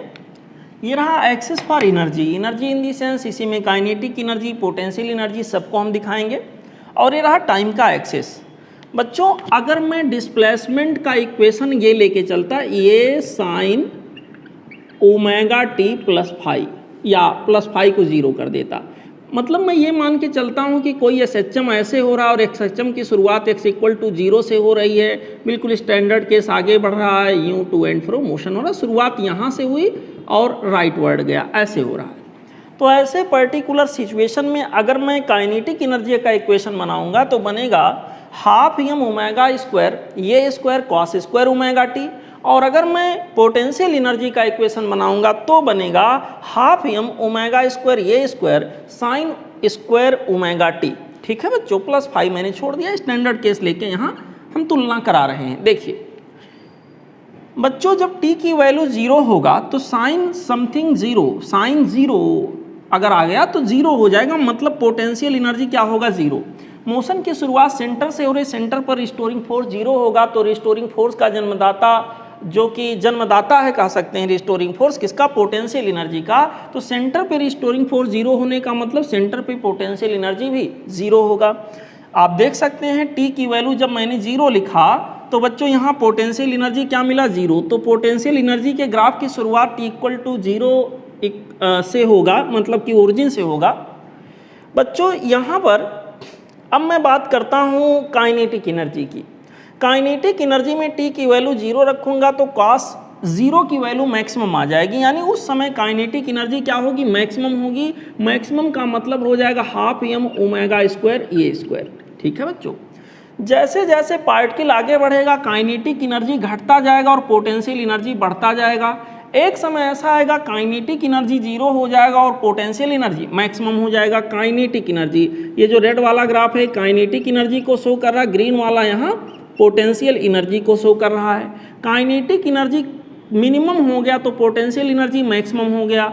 आगे चलेंगे फिर लौटेगा, काइनेटिक एनर्जी फिर से मैक्सिमम होगा, काइनेटिक एनर्जी फिर से मैक्सिमम होगा और पोटेंशियल एनर्जी फिर से मिनिमम होगा। बच्चों ये ग्राफ चलेगा, रेड वाला ग्राफ यहाँ पर हमारा काइनेटिक एनर्जी को शो कर रहा। फिलहाल इस कंडीशन में अगर मैं इक्वेशन ये वाला लेके चलता तो, और पोटेंशियल एनर्जी का ग्राफ हमारा ये ग्रीन वाला ग्राफ शो कर रहा अगर इस पर्टिकुलर कंडीशन को मैं दिखा रहा होता तो। ठीक है, अगर मान लीजिए मैं यहीं कोई और इक्वेशन लेके चला होता, कॉस्ट लिख देता, तो यहाँ काइनेटिक एनर्जी और पोटेंशियल एनर्जी का स्थान रिप्लेस हो जाता, इंटरचेंज हो जाता। ठीक है बच्चों, अच्छा यहाँ पर ये हमारा मैं कह सकता हूँ मैक्सिमम एनर्जी होगा, या यूँ कह सकते हैं टोटल मैकेनिकल एनर्जी होगा, और टोटल मैकेनिकल एनर्जी ही यहाँ पर के मैक्स के बराबर होगा, और स्टैंडर्ड कंडीशन में यही हमारा यू मैक्स के बराबर भी होगा। ठीक है बच्चों, जो कि होगा हाफ एम ओमेगा स्क्वायर ए स्क्वायर, और बीच में डॉटेड लाइन जो मैंने खींचा बच्चों इसको आप कह सकते हो ये एवरेज काइनेटिक या एवरेज पोटेंशियल एनर्जी है। काइनेटिक एनर्जी के एवरेज लेवल को दिखा रहा है या पोटेंशियल एनर्जी के एवरेज लेवल को ये दिखा रहा है। बच्चों अब हम आगे बढ़ेंगे, काइनेटिक एनर्जी की वैल्यू यहाँ हो गया half M omega square, bracket के अंदर हो गया a square minus half x square, half M omega square A square minus half M omega square x square, ऐसे आ गया। मेरे प्यारे बच्चों यहाँ पर इसको अगर ध्यान से देखें तो यहाँ देख के लग रहा कि हमारा ग्राफ जो बनने वाला है, अभी थोड़ी देर के लिए इसको मैं भूल जाऊं तो ये देखकर महसूस होता है कि हमारा ग्राफ जो बनने वाला है वो कैसा बनेगा, पैराबोलिक बनेगा, लेकिन पैराबोला का मुंह उल्टा हुआ होगा। मुंह का मतलब उसका ओरिएंटेशन उल्टा हो जाएगा क्योंकि यहाँ माइनस साइन है। तो और पोटेंशियल एनर्जी को अगर मैं लिखूं तो आ जाएगा half M omega square x square, यानी potential energy directly proportional to x square standard case में, यानी ग्राफ कैसा जाएगा, parabola. X equal to zero होगा तो पोटेंशियल एनर्जी देखिए जीरो है, एक्स इक्वल टू ये या माइनस ये होगा तो यहाँ पोटेंशियल एनर्जी बढ़ करके क्या हो जाएगा, मैक्सिमम हो जाएगा। ये मैक्सिमम पोटेंशियल एनर्जी या मैक्सिमम काइनेटिक एनर्जी के लेवल को दिखा रहा है, या इसी को आप कह सकते हो ब्लैक वाली लाइन, ये ग्राफ हमारा दिखा रहा है टोटल मैकेनिकल एनर्जी को। मेरे प्यारे बच्चों यहाँ समझने का प्रयास करें, ये हमारे पास रेड वाली जो लाइन है, ये रेड वाली लाइन हमारी काइनेटिक एनर्जी को शो कर रही है। जरा देखें, जब x की वैल्यू जीरो होगा तो काइनेटिक एनर्जी हमारा मैक्सिमम आएगा हाफ एम ओमेगा स्क्वायर ए स्क्वायर। x की वैल्यू ज्यों-ज्यों बढ़ती जाएगी बच्चों काइनेटिक एनर्जी घटती जाएगी, और x की वैल्यू जब ये या माइनस ये होगा तो उस समय काइनेटिक एनर्जी हमारा क्या हो जाएगा, जीरो हो जाएगा। काइनेटिक एनर्जी की वैल्यू यहाँ के अंदर क्या आ जाएगी, जीरो आ जाएगी। आप देख सकते हैं, आप समझ सकते हैं। तो बच्चों ये रहा, और यहाँ बीच में से ग्राफ में ऐसे खींच दूं तो ये एवरेज काइनेटिक एनर्जी या एवरेज पोटेंशियल एनर्जी के लेवल को शो करेगा। ये हमारा टोटल मैकेनिकल एनर्जी के लेवल को शो करता है, जो कि हो जाता half M omega square A square, and this is equal to K max. और स्टैंडर्ड केस में जब सी को मैं जीरो मान के चल रहा हूँ, this is also equal to U max. समझ में आया बच्चों? तो ये रहा यहाँ के लिए सिचुएशन, यहाँ के लिए कंडीशन। आई होप ये ग्राफिक्स आप बच्चों समझ गए होंगे। आइए एसएचएम से रिलेटेड कुछ और ग्राफिक्स को समझने का प्रयास करते हैं। बच्चों एसएचएम में एक ग्राफ वेलोसिटी और पोजीशन के बीच में पूछा जाता है, तो आइए ज़रा देखते हैं। वेलोसिटी और पोजीशन के बीच में जो रिलेशन होता है v इक्वल टू होता है ओमेगा, स्क्वायर रूट के अंदर होता है ए स्क्वायर माइनस एक्स स्क्वायर। दोनों साइड को मैं स्क्वायर कर देता हूं तो मुझे मिल जाएगा v square equal to omega square, bracket के अंदर आ जाएगा a square minus of x square, v square upon omega square equal to A square minus x square हो जाएगा। मेरे प्यारे बच्चों मैं इसको थोड़ा रीअरेंज करता हूं। V square upon omega square plus of x square equal to this much हो गया। मैं ए स्क्वायर से दोनों साइड मल्टीप्लाई नहीं बल्कि डिवाइड कर देता हूँ, कह लीजिए दोनों साइड को डिवाइड कर देता हूँ, तो मुझे मिलेगा वी स्क्वायर डिवाइडेड बाई ये स्क्वायर ओमेगा स्क्वायर। ये स्क्वायर ओमेगा स्क्वायर को एक ही ब्रैकेट के अंदर रख देते हैं, ये ओमेगा का whole square. X square upon A square equal to A square upon A square means 1। अगर ऐसा कोई इक्वेशन होता है तो बच्चों इससे हम लोग कहते हैं इक्वेशन ऑफ इलिप्स। ये इक्वेशन ऑफ इलिप्स होता है बच्चों, जिसमें एक होता है सेमी मेजर एक्सिस और एक होता है सेमी माइनर एक्सिस। इसमें जो बड़ा वाला होगा वो सेमी मेजर एक्सिस पे रहेगा और जो छोटा वाला होगा वो सेमी माइनर एक्सिस पे होगा। जैसे यक्स और वी मैंने बना दिया। अभी मैं मान लेता हूँ कि ये ओमेगा जनरली यही होता है, ये ओमेगा ग्रेटर देन ये है। तो ऐसे पर्टिकुलर सिचुएशन में क्या होगा कि ऐसे पर्टिकुलर सिचुएशन में बच्चों ये हमारा सेमी मेजर एक्सिस बन जाएगा, यानी वेलोसिटी एक्सिस पर हमारा सेमी मेजर एक्सिस इलिप्स का होगा और डिस्प्लेसमेंट एक्सिस पर सेमी माइनर एक्सिस होगा इलिप्स का, जो कि ये के बराबर होगा। यहाँ पर बच्चों अगर इसका उल्टा हो, आप कहोगे सर उल्टा कैसे हो जाएगा?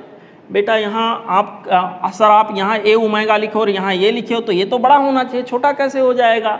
हो सकता है ओमेगा की वैल्यू पॉइंट में समझ रहे हो सकता है ओमेगा की वैल्यू 0.5 हो जाए तो उल्टा हो जाएगा ना। तो ऐसे पर्टिकुलर केस में बच्चों, ऐसे केस में हमारा ग्राफिक्स ऐसे होगा, ये बड़ा मिलेगा ये कम मिलेगा, तो सेमी मेजर एक्सिस मुझे डिस्प्लेसमेंट वाले एक्सिस पे मिलेगा और सेमी माइनर एक्सिस मुझे वेलोसिटी वाले एक्सिस पे मिलेगा। इस तरह का ग्राफिक्स यहाँ के अंदर बच्चों बन के आएगा। आई होप इसको आप समझ गए होंगे। बच्चों अगला हमारा ग्राफ है एक्सीलरेशन डिस्प्लेसमेंट ग्राफ या एक्सीलरेशन पोजीशन ग्राफ। तो देखिए सिंपल हार्मोनिक मोशन करते हुए पार्टिकल का एक्सीलरेशन और पोजीशन कुछ यूं कोरिलेट हो रहा होता है, ये equal to minus of omega square x like this. Okay, इसकी तुलना, इसका कंपेरिजन हम y equal to m x से कर सकते हैं, straight line equation passing from origin.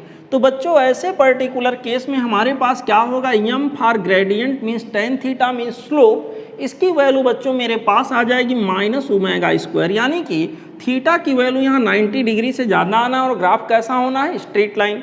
यानी एक्सीलरेशन और पोजीशन के बीच का जो ग्राफ होगा बच्चों, थीटा 90 डिग्री से ज़्यादा यहाँ लेंगे कुछ यूँ होगा और इसमें सारी चीज़ें सेट हो रही हैं। जब x की वैल्यू प्लस ये होगा तो ऐसे कंडीशन में यहाँ प्लस ये रखेंगे तो क्या मिलेगा, एक्सीलरेशन हमारे पास आ जाएगा माइनस ऑफ ओमेगा स्क्वायर। ये एक्सीलरेशन मैक्सिमम तो होगा लेकिन निगेटिव होगा, ये आ जाएगा माइनस ऑफ ओमेगा स्क्वायर ये। और जब x के जगह पर बच्चों हम लोग यहाँ पर माइनस ये रखेंगे तो उस समय ये हो जाएगा प्लस ऑफ ओमेगा स्क्वायर ये। तो ऐसा कोई ग्राफ यहाँ बन के आएगा। मान लीजिए अच्छा, इसी में x की वैल्यू जब हम 0 रखेंगे तो एक्सीलरेशन क्या मिल जाएगा, 0। तो सारी चीज़ें आपके सामने हैं। ग्राफ को देखकर अब मुझे अगर टेन थीटा बताना हो तो टेन थीटा की वैल्यू यहाँ के अंदर माइनस ओमेगा स्क्वायर के बराबर आ जाएगा। ठीक है बच्चों, यहाँ देखें, अगर मैं यहाँ मॉडुलस लगा दूँ, अगर ये वाला इक्वेशन जो यहाँ पर है मैं मॉडुलस आप ये ले लूँ तो बच्चों यहाँ माइनस हट जाएगा, सिंपली ओमेगा स्क्वायर एक्स हो जाएगा। और अब y equal to m x से अगर कंपेरिजन करेंगे तो m की वैल्यू, यहाँ ग्रेडियंट की वैल्यू हमारे पास क्या हो जाएगी, ओमेगा स्क्वायर हो जाएगी, जो कि पॉजिटिव है, टेन थीटा के बराबर आ गया। यानी थीटा की वैल्यू 90 डिग्री से क्या होगा, कम होगा। ये वाला सिचुएशन यहाँ के अंदर बन के आएगा बच्चों। ग्राफिक्स कुछ इस ढंग का यहाँ के अंदर बन के आएगा, tan theta equal to omega square होगा। अब यहाँ सारे ग्राफ जो है पहले क्वाड्रेंट में होंगे, क्योंकि यहाँ मैग्नीट्यूड की बात हो रही, मॉडुलस की बात हो रही, तो सारी चीज़ें यहाँ क्या होंगी, पॉजिटिव होंगी। ठीक है बच्चों, यहाँ पर इस तरह का सिचुएशन मिलेगा। आई होप ये ग्राफ आप समझ गए होंगे बच्चों। आगे एक दो ग्राफ या 3 ग्राफ कह सकते हैं और हैं, डिस्प्लेसमेंट टाइम का ग्राफ, वेलोसिटी टाइम का ग्राफ, एक्सीलरेशन टाइम का ग्राफ कैसे होगा बच्चों, उसके बारे में अब हम लोग डिस्कस करेंगे। अभी हम लोगों ने डिस्कस किया था वेलोसिटी पोजीशन ग्राफ, इलिप्स आ रहा था। अगर बच्चों कभी लीनियर मोमेंटम और पोजीशन के बीच ग्राफ पूछा जाए, वो ग्राफ भी सिमिलर होगा, बशर्ते v की जगह mv हो जाएगा। तो बच्चों जहाँ हमारे पास जहाँ v का वैल्यू रख रहे थे वहाँ mv की वैल्यू रखेंगे, बस उस वैल्यू में m से मल्टीप्लाई कर देंगे, ग्राफ वैसा ही वहाँ के अंदर जा रहा होगा। ठीक है बच्चों, जो ग्राफ जैसे शक्ल का ग्राफ, मतलब जिस तरह का ग्राफ हमारा एक्सीलरेशन और पोजीशन के बीच में आ रहा है, सिमिलर टाइप का ग्राफ रिस्टोरिंग फोर्स और पोजीशन के बीच भी आएगा, क्योंकि जैसे जैसे रिस्टोरिंग फोर्स बदलता है सिमिलर उसी ढंग से हमारा रिस्टोरिंग एक्सीलरेशन भी बदल रहा होता है। ओके बच्चों, तो मान लीजिए हम एक सिंपल सा सिचुएशन लेके चल रहे हैं कि कोई पार्टिकल है वो सिंपल हार्मोनिक मोशन बिल्कुल स्टैंडर्ड कंडीशन में कर रहा है। मतलब मैं ये मान के चल रहा हूँ कि x इक्वल टू 0 से पार्टिकल ने SHM करना शुरू किया है और प्रोसीड कर रहा है पॉजिटिव एक्सट्रीम की तरफ ऐसे। तो अभी फिलहाल मीन पोजीशन में वेलोसिटी क्या होगा, मैक्सिमम होगा।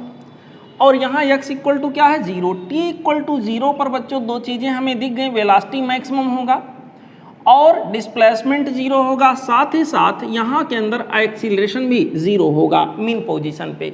पॉजिटिव एक्सट्रीम पे कभी पहुँचेगा, इसकी वेलोसिटी 0 हो जाएगी, मीन्स मिनिमम हो जाएगी, डिस्प्लेसमेंट मैक्सिमम हो जाएगा और यहाँ के अंदर बच्चों एक्सीलरेशन जो रिस्टोरिंग है वो भी मैक्सिमम हो जाएगा। यहाँ के अंदर बच्चों इस तरह का सिचुएशन मिलेगा। अब मैं उन्हीं चीज़ों को जरा आपको दिखाने का प्रयास कर रहा हूँ। अगर ये वाले पर्टिकुलर सिचुएशन को, मोशन को यहाँ से स्टार्ट होता हुआ मानूँ तो इक्वेशन x का बनेगा ये sine of omega T plus of phi, ऐसे ऐसे। यहाँ के अंदर बच्चों अब देखिए फाई को मैं यहाँ 0 मान रहा हूँ, इनिशियल फेज 0, क्योंकि मीन पोजीशन से शुरू किया है, पॉजिटिव एक्सट्रीम की ओर गया है। इसके अनुसार अगर ग्राफ बनाएंगे डिस्प्लेसमेंट और टाइम का तो ये वाला ग्राफ आएगा, t इक्वल टू 0 पर x की वैल्यू 0 होगी, लाइक दिस।